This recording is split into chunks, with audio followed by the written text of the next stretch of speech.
And this is one of their early outings where he's trying to get her used to going out and, socializing, interacting, living like a normal person after, not for a long time. So there's a lot of telling things. Not everything is as it seems, of course.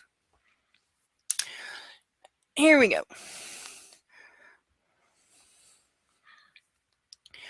More weeks had passed, and a pattern of habits and daily interactions had built an unspoken schedule, one she'd come to rely on too heavily, beginning to crumble or at best object to any variation. Though she still refused to interact with the staff or make her preferences known, what was important now was that she not give in to the false security of self-imprisonment.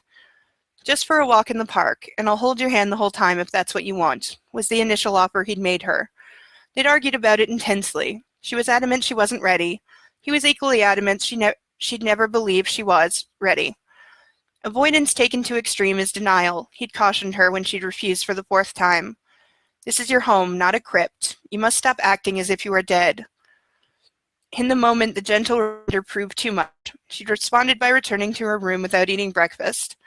It was clear words could not reach her. A practical demonstration was needed. Relying on the adage that seeing was often believing, he spent the morning arranging some small occurrences that would nudge her in the right direction. 5 days later, as he was timing their 6-minute eggs, a bowl of ice at the ready, she'd walked into the breakfast room and without a word filled the tea basket with a certain custom blend, setting it next to the glass teapot, giving silent consent.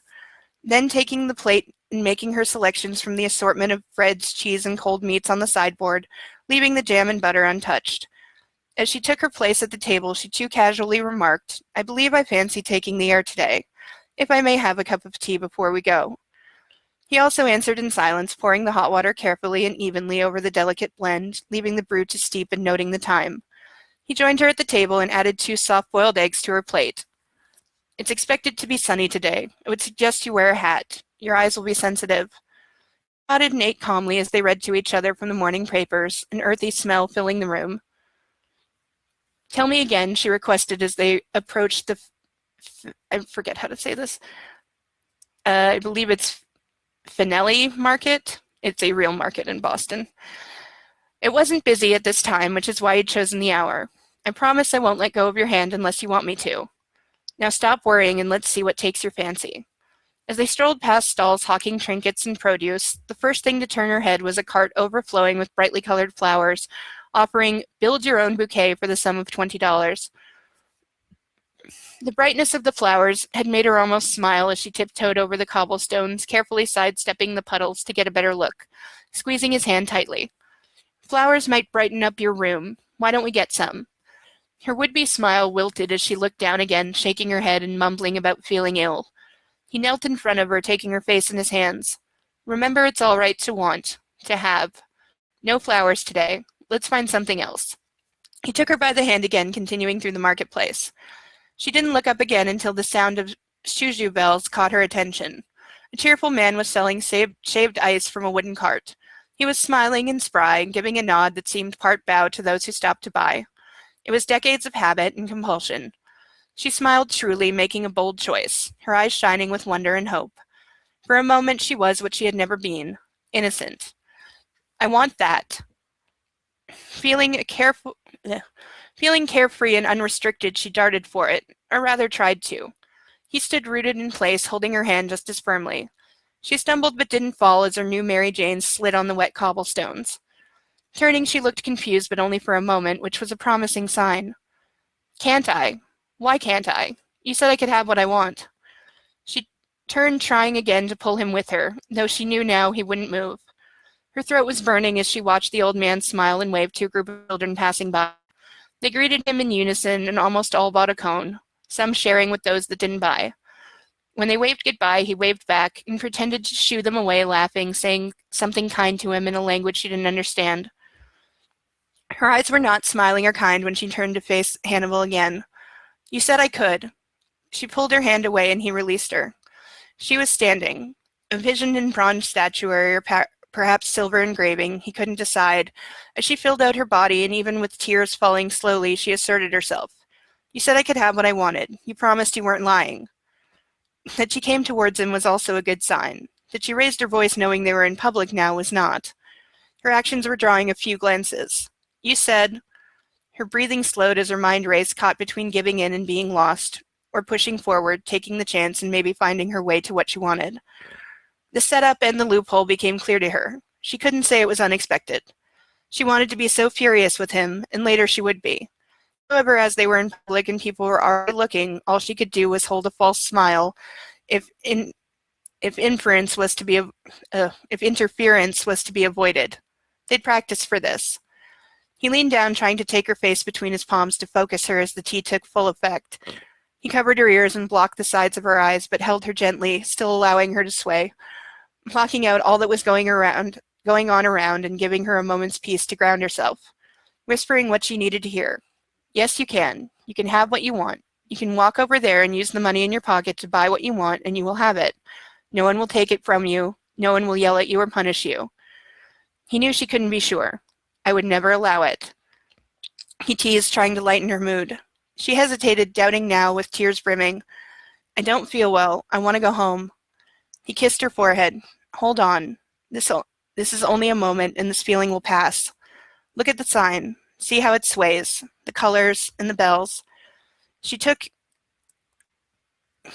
in the hand-painted shingle and the sound of the bells, seeing how it was made of thick, splitting pieces of wood, likely scabbed from pallets, then crudely nailed together, roughly stained a dark brown color that had been unevenly applied. 4 white squares, hand-painted. At the center of each was a brightly colored fruit that advertised the flavors being offered. Cherry, lemon, grape, and melon. That was what everyone saw. After a moment, she began to smile back, watching in near-perfect stillness. Look deeper, darling girl. See what else is there. See the story. She'd always liked stories, hearing and telling. She looked again at the sign and saw that someone had taken discarded pieces and made something needed out of them. Something useful, if not beautiful, in a conventional way. The work that went into that mattered to her. The intention, if not the realization. That was what made the cart worth her patronage more than the sweet treat being offered. Breaking the trance, she moved closer so no one could hear. Really very mean sometimes. She was teasing, but it was true nonetheless. At least she could say he had always been honest, that there would be challenges and parts of her treatment and recovery that she wouldn't like or would hate. She would struggle, she would disagree, it had all been clearly said. She just didn't think it would come so soon. It was his turn to smile now. Perhaps so, but wanting something's only the start. You need the means and the courage to go get it. You have the means in your pocket, now we see if you have the courage. Leaning closer to whisper in her ear, courage has its rewards. Show me yours. I'll be watching. When you come back here with your treat, we'll sit on the bench and watch the cherry blossoms fall without a care in the world. He pulled back to check her eyes. The clash he witnessed in her was as beautiful as it was haunted. Do not give in to the most common of emotion, darling girl. She looked to the bells again. They seemed a world away as she tried to weigh and measure every aspect of doing such a simple thing. How many steps was it? How many people were around? Were any of them looking at her? What if someone spoke to her? And so many other possibilities. The thoughts could be overwhelming, paralyzing even. The rush of exhilaration they both felt as her hand left his was most gratifying. Risk sounded in every click of her heels on the cobblestones, yet she still walked with purpose and conviction, never once considering looking back. She paused at a safe distance from the cart and pretended to look at the sign. Two cherry, please. Her voice was sweet and lilting, almost a falsetto that belied how scared she was as she dropped the correct amount into the cash box. She accepted the first paper cone easily, but the second raised a problem. 2 cones took 2 hands, leaving none. The word defenseless was practically flashing above her head. It was a proud moment when she didn't run or cry or something worse. Her hand was barely shaking as she accepted the second, keeping her false smile in place. She wobbled slightly as she turned, but her steps were sure, if quickened, as she returned. Easing her down on the bench, putting his arm around her shoulders, he checked her pulse, gently pressing on her neck rather than her wrist as she preferred. Breathe. Just breathe. Her answering gasp brought her color down as the conditioned phrase saw the tension ebb from her body. Good conditioning paying dividend. I knew I'd forgotten something. She laughed in a disconnected way that could almost be called carefree as she pushed one of the paper cones into his free hand. I got one for you, too. She was practically cooing as she locked eyes shining with desire on his, making sure he was watching as she made a show of licking and sucking the thin layer of melted red ice that had formed around the rim of the paper cone.